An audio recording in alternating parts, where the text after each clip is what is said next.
የአውሮፓ ህብረት ያጸደቀው ዩዲአር የሚባል ዲክላሬሽን አለ። የምታመርተው ቡና ጥራቱ ብቻ አይደለም። ይህንን ቡና ስታመርት ከ2020 ወዲህ ደን አለመጨፍጨፍን ማወቅ እፈልጋለሁ። አንድ ምርት ካመረትክ በኋላ የህፃናት ጉልበት አለመበዝበዝን ማወቅ እፈልጋለሁ። የሴቶች ጥቃት አለመፈጸሙን ማወቅ እፈልጋለሁ ማለት ጀምረዋል። እነማን? ገዢዎች ማለት ነው። አለዛ ግን ምርቱ በራሱ ጥራት ስላለው ብቻ ደረጃ ስላሟላ ብቻ መሸጥ አይችልም። የዘመኑ የጥራት መለኪያ እዚህ ደርሷል። የምርታማነት መጠንና ተደራሽነት ብቻውን የተቋማትን ልዕቀት መለኪያ መሆኑም እየቀረ ይገኛል። ለዚህም ነው የግልም ሆነ የመንግስት አገልግሎት ሰጪዎችና አምራቾች ዘመኑን የዋጀ ዓለም አቀፍ ገበያን የሚመጥን ቁመና ላይ እንዲገኙ የሚጠበቀው። በፊት በነበርንበት ተቋማዊ አቋም ላይ ሆነን ቀጣይነት ሊኖረን አይችልም።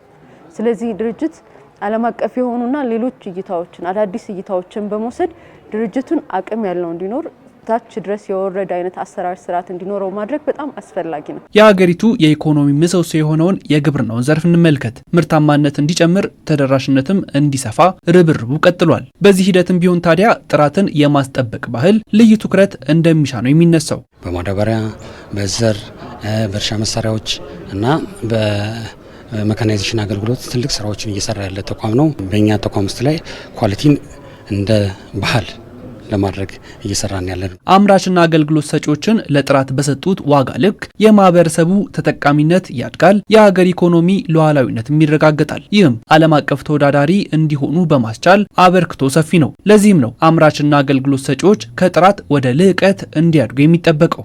አንድ ምርት ሊያሟላቸው የሚችል ትንሹ መስፈርት የሚባል ሊቀመጥ ይችላል። በፈቃደኝነት የምታረጋግጣቸው ደረጃዎች አሉ።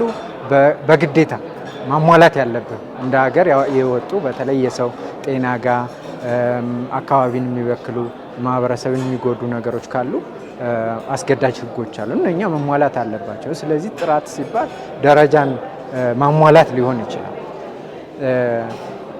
ልዕቀት ግን ስንል ከደረጃ በላይ የሚሄድ ነገር መሆን አለበት። ኢትዮጵያ ያላትን እምቅ የተፈጥሮና ሰው ሰራሽ ሀብቶችን በአግባቡ ጥቅም ላይ በመዋል ምርትና ምርታማነትን ለማስፋት እየተሰራ ይገኛል። የኢትዮጵያ ጥራት ሽልማት ድርጅትም የተቋማትን የማምረት አቅም ለመጨመርና ጥራትን ለማስጠበቅ አስቻይ ሁኔታ እየፈጠረ ስለመሆኑ ተመላክቷል። ዓለም ምን እየተከተለ ነው? ገዢዎች ምንድን ነው የሚፈልጉት? ሰራተኞች ምንድን ነው የሚፈልጉት የሚለውን ነገር እሱን እንዴት እየሰራችሁት ነው የሚለውን ነገር ነው እንደ አንድ ኮንሰልተንሲ ፔፐር የምንሰጣቸው እና ውድድሩን ብቻ አይደለም።